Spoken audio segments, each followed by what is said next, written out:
மகர ராசிக்காரர்களே, ஒரு நிமிஷம் கவனிங்க. இந்த வீடியோவ நீங்க தவற விட்டீங்கன்னா, நீங்க எதிர்பார்க்காத ஒரு விஷயம் நடக்கலாமுங்க.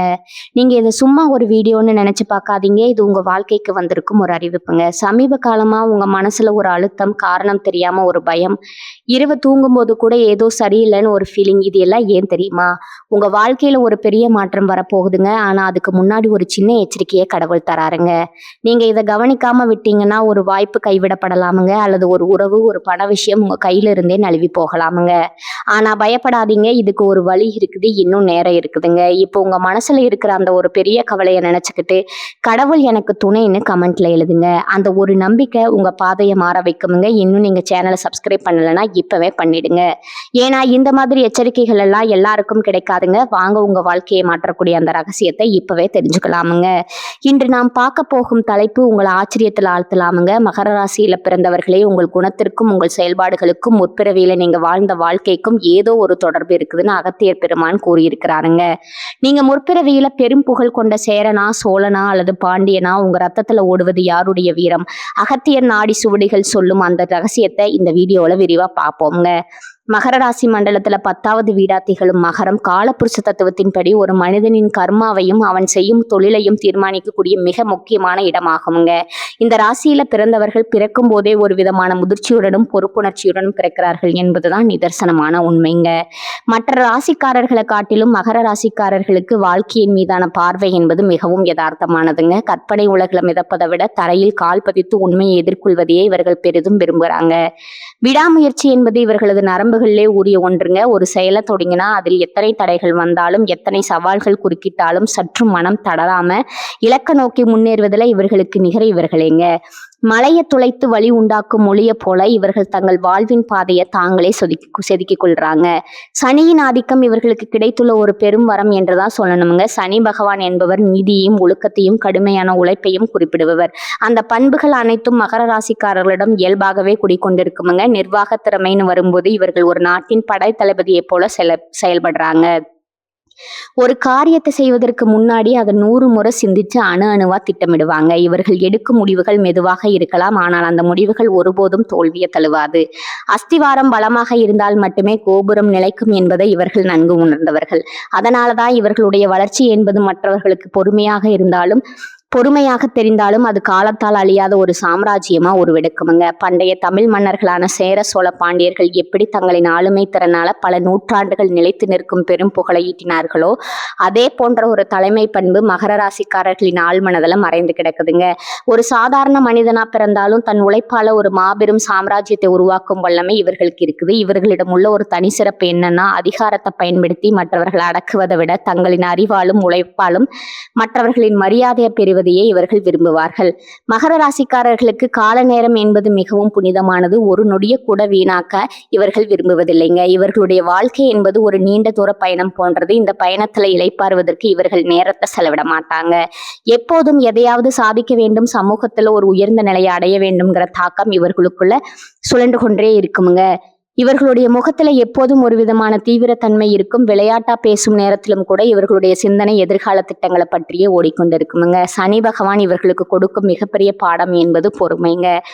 சோதனைகள் வரும்போது துவண்டு விடாம அந்த சோதனைகளையே ஏணிகளா மாற்றி முன்னேறுவதில் இவர்கள் வல்லவர்கள். இவர்களுடைய நட்பு வட்டம் மிகவும் சிறியதா இருந்தாலும் அந்த நட்பு மிகவும் ஆழமானதாகவும் உண்மையானதாகவும் இருக்கும். போலியான புகழ்ச்சிகளை இவர்கள் ஒருபோதும் விரும்புவதில்லைங்க. உண்மையான விமர்சனங்களை ஏற்றுக்கொண்டு தங்களை தாங்களே செதுக்கிக் கொள்ளும் மனப்பக்குவம் இவர்களிடம் இருக்குதுங்க. பொருளாதார ரீதியா பார்த்தா இவர்கள் மிகவும் சிக்கனமானவர்கள். ஊதாரித்தனமா செலவு செய்வதை இவர்கள் வெறுப்பார்கள். சேமிப்பின் அவசியத்தை உணர்ந்தவர்கள் என்பதால முதுமை காலத்துல இவர்கள் ஒரு பெரும் செல்வத்திற்கு அதிபதியா திகழ்வாங்க. குடும்ப பொறுப்புகளை சுமப்பதில் இவர்களுக்கு நிகர் யாரும் இல்லைங்க. தங்களை சார்ந்திருப்பவர்கள் கஷ்டப்படக்கூடாதுங்கிறதுக்காக தங்களது இன்பங்களை தியாகம் செய்யவும் இவர்கள் தயங்க மாட்டாங்க. இவர்களுடைய ஆளுமை திறன் என்பது ஒரு மௌனமான புயலை போன்றதுங்க. வெளிப்படையா தெரியாது, ஆனால் அதன் தாக்கம் மிகப்பெரியதா இருக்குமுங்க. ஒரு நிறுவனத்தை வழிநடத்துவதா இருந்தாலும் சரி, ஒரு குடும்பத்தை நிர்வகிப்பதா இருந்தாலும் சரி, இவர்களுடைய வார்த்தைக்கு ஒரு தனி மதிப்பு இருக்குமுங்க. பழமையை போற்றுவதிலும் கலாச்சாரத்தை பாதுகாப்பதிலும் இவர்களுக்கு அதிக ஈடுபாடு இருக்கு. நம்ம முன்னோர்கள் வகுத்து வைத்த நெறிமுறைகளை மீறாம நடப்பதையே இவர்கள் பெருமையா கருதுவாங்க.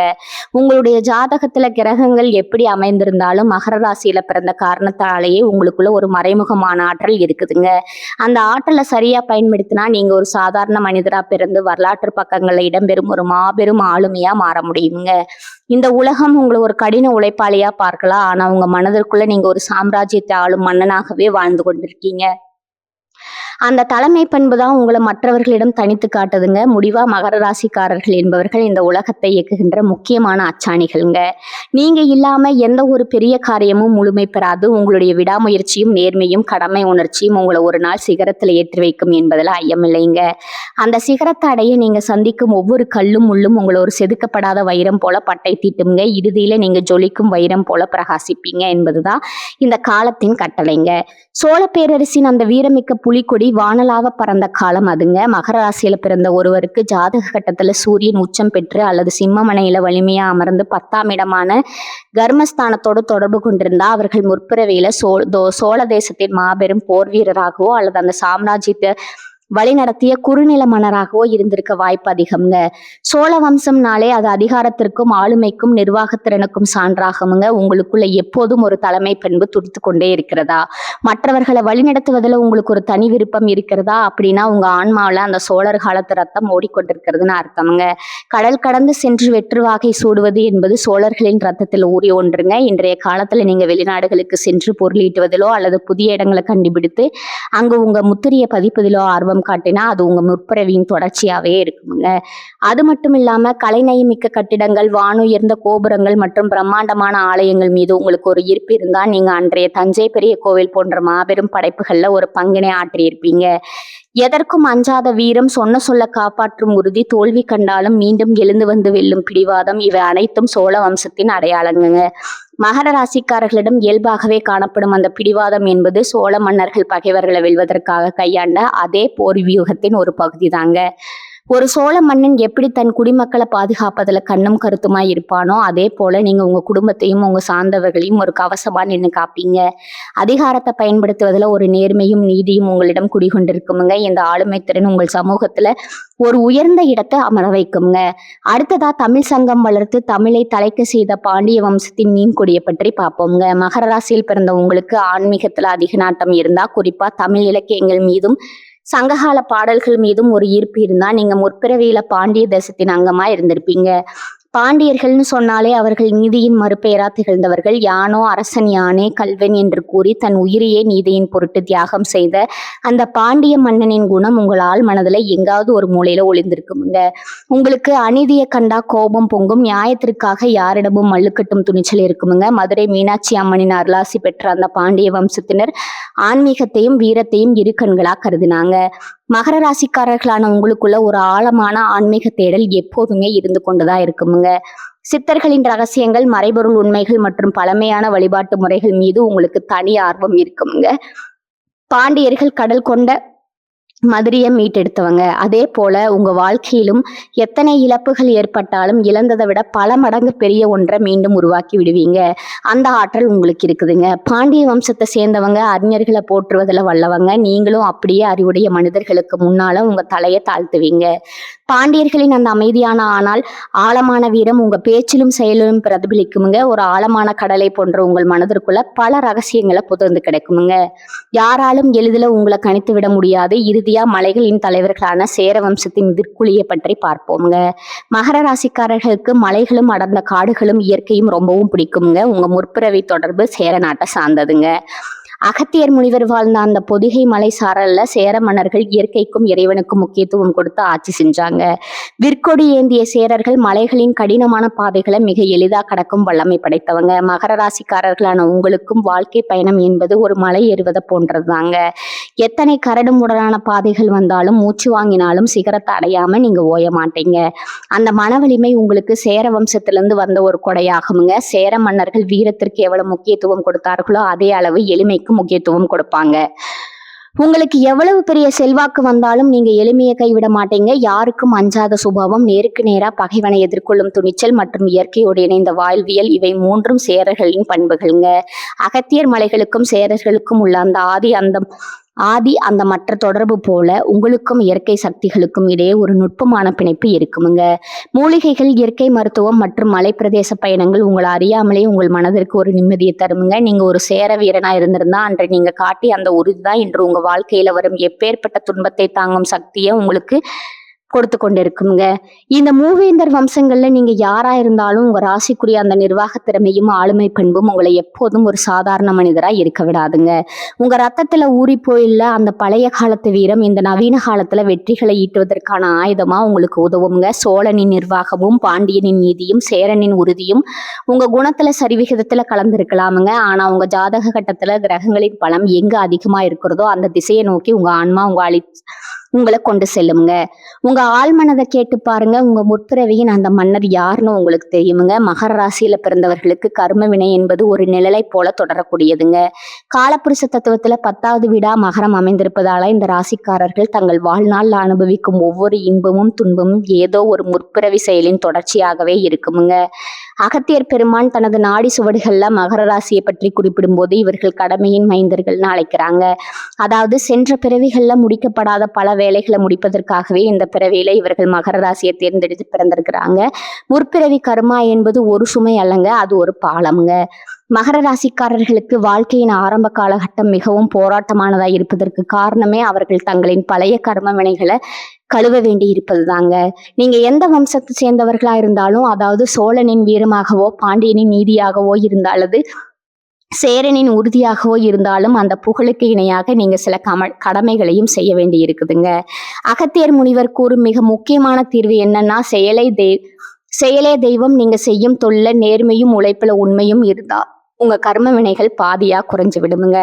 மகர ராசிக்காரர்கள் சோம்பேறித்தனத்தை அறவே ஒழிக்க வேண்டுமுங்க. சனியின் ஆதிக்கம் இருப்பதால நீங்க எவ்வளவு கடினமா உழைக்கிறீர்களோ அவ்வளவு தூரம் உங்க பாவ மூட்டைகள் கரைந்து போகுமுங்க.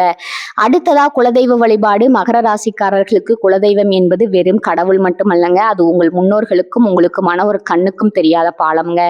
பல நேரங்கள்ல நீங்க எடுக்கும் முயற்சிகள் கடைசி நேரத்துல தடைபடுவதற்கு முக்கிய காரணம் உங்க குலதெய்வத்தின் அருள் முழுமையா கிடைக்காததே ஆகுமுங்க. வருடத்திற்கு ஒரு முறையாவது உங்க குலதெய்வ கோவிலுக்கு சென்று அங்குள்ள மண்ணை தலையில தரித்துக் கொள்வது உங்கள் ரத்தத்துல உள்ள கர்ம தோஷங்களை நீக்குமுங்க. உங்கள் முன்னோர்கள் எந்த மண்ணில் வாழ்ந்தார்களோ அந்த மண் ஆசி உங்களுக்கு கிடைக்கும் போது உங்க வாழ்க்கையில மூடி கிடந்த கதவுகள் தானாகவே திறக்குமுங்க. முன்னோர்களுக்கு செய்யும் தானம் மற்றும் தர்மம் மகர ராசிக்காரர்களுக்கு ஒரு கவசத்தை போன்றதுங்க. உங்க வம்சத்துல வாழ்ந்து மறைந்த மூதாதையர்களுக்கு செய்ய வேண்டிய கடமைகளை சரியா செய்யாத போது அது பித்ரு தோஷமா மாறி உங்களுடைய முன்னேற்றத்தை தடுக்குமுங்க. அமாவாசை தினங்கள்ல எளியவர்களுக்கு உணவு வழங்குவதும் பசுக்களுக்கு அகத்திக்கீரை கொடுப்பதும் சாதாரண செயல்களா தெரிஞ்சாலும் இவை உங்க கர்ம வினையின் தீவிரத்தை குறைக்கும் வல்லமை கொண்டவைங்க.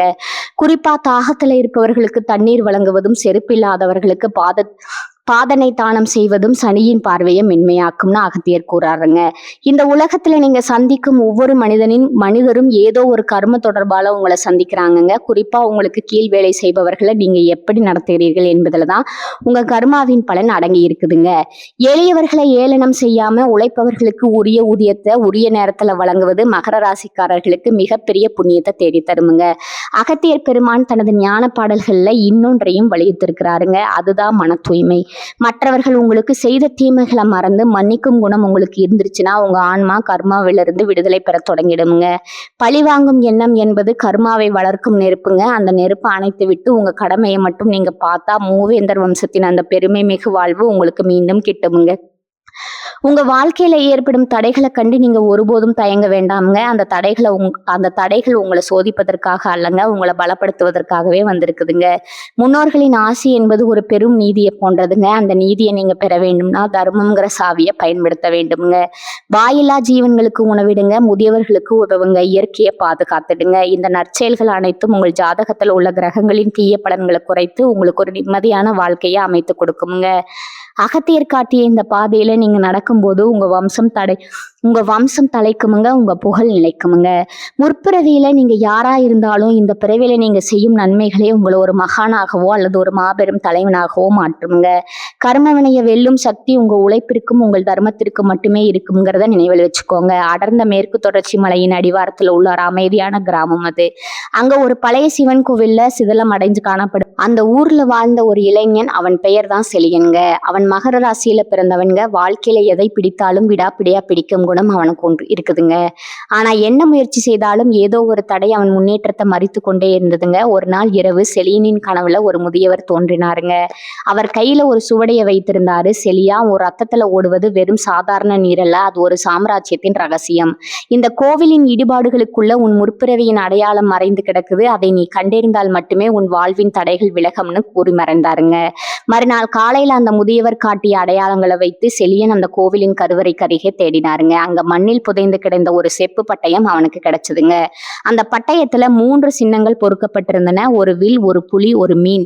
செலியன் அந்த பட்டயத்தை தொட்ட மாத்திரத்துல அவனுக்குள்ள ஒரு மின்னல் வெட்டியது போன்ற உணர்வு ஏற்பட்டதுங்க. அவன் கண்கள் மூடினாலும் காட்சிகள் விரிந்தன. முதல் காட்சியில அவன் ஒரு சோழ நாட்டு தளபதியா காட்சி அளித்தான்.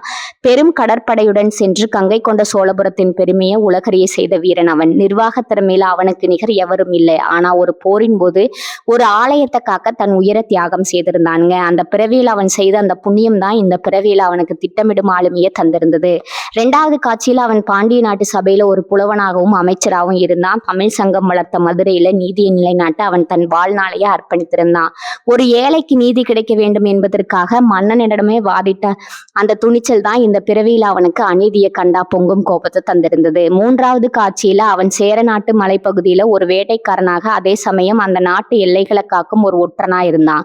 வில்வித்தையில அவனுக்கு நிகர் எவரும் இல்ல. அகத்தியர் முனிவரிடம் மருத்துவம் பயின்று அவன் எண்ணற்ற உயிர்களை காப்பாற்றி இருந்தான். அந்த பிறவியின் அவன் காட்டிய அந்த உறுதிதான் இந்த பிறவியில அவனுக்கு எதையும் தாங்கும் மனவலிவினையை தந்திருந்தது. இந்த காட்சிகளை கண் விழித்த செலியனுக்கு இப்போது ஒரு உண்மை புரிந்தது. அவன் மகர ராசியில பிறந்திருக்கும் ஒரு காரணம் இருக்குது. அவன் மூவேந்தர் வம்சத்தின் அந்த 3 மகத்தான பண்புகளையும், அதாவது சோழனின் நிர்வாகம், பாண்டியனின் நீதி, சேரனின் உறுதி ஆகியவற்றை தன்னுள்ள கொண்டிருந்தானுங்க. ஆனா முற்பிறவியில் அவன் செய்த ஒரு சிறிய தவறு, அதாவது தனது குலதெய்வத்தை வழிபட மறந்தது, இந்த பிறவியில அவனுக்கு தடைகளை தந்திருக்கிறது. அகத்தியர் முனிவர் ஆசியுடன் செலியன் தன் குலதெய்வத்தை தேடி சென்று வழிபாடு செய்தான். அடுத்த சில நாட்களிலேயே அவன் வாழ்க்கையில இருந்த அத்தனை தடைகளும் பனி போல விலகின. செலியன் இப்போது வெறும் சாதாரண இளைஞன் அல்லங்க. தனக்குள்ள ஒரு பேரரசன் ஒளிஞ்சிருக்கிறாங்கிறத உணர்ந்த ஒரு மாவீரன். அவன் தன் உழைப்பாலும் நேர்மையாலும் ஒரு புதிய சாம்ராஜ்யத்தை உருவாக்க தொடங்கினான். மகர ராசிக்காரர்களே, இந்த கதையில வரும் செலியனை போலத்தான் நீங்களும். உங்களுக்குள்ள ஒரு மிகப்பெரிய வரலாறு இருக்குதுங்க. அதை உணர்ந்து உங்க கர்ம வினைகளை தர்மத்தால வெல்லுங்க. வெற்றி உங்கள் வசம் இருக்குமுங்க. நண்பர்களே, உங்கள் மனதிற்குள்ள நீங்க எந்த மன்னரா உணர்கிறீர்கள்? சோழனின் வேகமா, பாண்டியனின் விவேகமா, அல்லது சேரனின் வீரமா? மறக்காம கமெண்ட் செக்ஷன்ல சொல்லுங்க. மகர ராசிக்காரர்களே, இந்த வீடியோவை இவ்வளவு நேரம் முழுசா பார்த்ததுக்கு ஒரு அர்த்தம் இருக்குதுங்க. நீங்க வாழ்க்கையை சும்மா வாழ்ந்துட்டு போறவங்க இல்ல, ஒரு இலக்க கண்டு வாழ்க்கையை வாழ்றவங்க. சில நேரம் வாழ்க்கை உங்களை சோதிச்சிருக்கலாமுங்க. சில விஷயங்கள் நம்ம கையில இருந்தும் நழுவி போயிருக்கலாமுங்க. அதனால நீங்க மனசு உடைஞ்சு போன நேரங்களும் இருக்கும். ஆனா ஒரு விஷயம் மறந்துடாதீங்க, அந்த ஒவ்வொரு அனுபவமும் உங்களை உருவாக்கி இருக்குதுங்க. நீங்க இன்னைக்கு இவ்வளவு ஸ்ட்ராங்கா இருக்கீங்கன்னா அது அந்த கஷ்டங்களால தாங்க. இப்ப நீங்க இங்க நிக்கிற இந்த நிலை ஒரு முடிவு இல்லைங்க, அது ஒரு பவர்ஃபுல்லான ஸ்டார்டிங் பாயிண்ட்டுங்க. ஜோதிடம் என்ன சொல்லுது தெரியுமா? உங்க வாழ்க்கை மெதுவா ஒரு நல்ல பாதைக்கு திரும்புதுங்க. நீங்க எதிர்பார்த்த அந்த மாற்றம் அதிக தூரத்துல இல்லைங்க. ஆனா அந்த மாற்றத்தை அனுபவிக்கணும்னா ஒரு விஷயம் மட்டும் தேவைங்க, உங்களை நீங்க. அதுதான் உங்க நம்பிக்கைங்க. நீங்க உங்களை நம்பணும், உங்க முடிவுகளை நம்பணும், உங்க பாதையை நம்பணும். ஏன்னா நீங்க நம்புற அளவுக்கு தான் வாழ்க்கை உங்களுக்கு திரும்ப கொடுக்குமுங்க. இப்ப இருந்து என்ன ஆகுமோன்னு பயப்படுறதை விட்டுட்டு என்னால முடியும்னு நம்ப ஆரம்பிங்க. அந்த ஒரு மாற்றம் உங்க வாழ்க்கையை முழுக்க மாற்றுமுங்க. நீங்க தோல்வியை பார்த்தவங்க இல்ல, நீங்க கத்துக்கிட்டவங்க. நீங்க தள்ளப்பட்டவங்க இல்ல, நீங்க மேல ஏறுற வழியில இருக்கிறவங்க. இப்போ ஒரு நிமிஷம் கண்களை மூடுங்க. உங்க வாழ்க்கை எப்படி இருக்கணும்னு நீங்க நினைக்கிறீங்களோ அந்த காட்சியை மனசுல நினைச்சு பாருங்க. அது சாத்தியம் இல்லைன்னு யாரும் சொல்ல முடியாதுங்க. ஏன்னா அந்த சக்தி உங்களுக்குள்ள இருக்குதுங்க. ஜோதிடம் உங்களுக்கு வழிகாட்டுதுங்க. ஆனா அந்த வழியில நடக்கிற சக்தி, தைரியம், முடிவு அது முழுக்க முழுக்க உங்க கையில தான் இருக்குதுங்க. இப்ப இருந்து ஒரு முடிவு எடுத்துருங்க. என்ன நடந்தாலும் நான் முன்னேறி போவேன், என்ன தடைகள் வந்தாலும் நான் நிக்க மாட்டேன், என் வாழ்க்கையை நான் மாற்றுவேன். இந்த முடிவை எடுத்த அந்த நிமிஷத்துல இருந்து உங்க வாழ்க்கை மாற ஆரம்பிச்சிருக்கும். நம்பிக்கையோட இருங்க, பாசிட்டிவா நினைச்சுக்கோங்க. நீங்க டிசர்வ் பண்ற அந்த சந்தோஷம், வெற்றி, அமைதி அதை உங்களை கண்டிப்பா தேடி வருங்க. மகர ராசிக்காரர்களே, நீங்க சாதிக்க பிறந்தவர்கள், நீங்க ஜெயிக்க பிறந்தவர்கள். நல்லதே நடக்குமுங்க, நிச்சயமா நடக்குமுங்க. வாழ்க வளமுடன். நன்றி, வணக்கம்.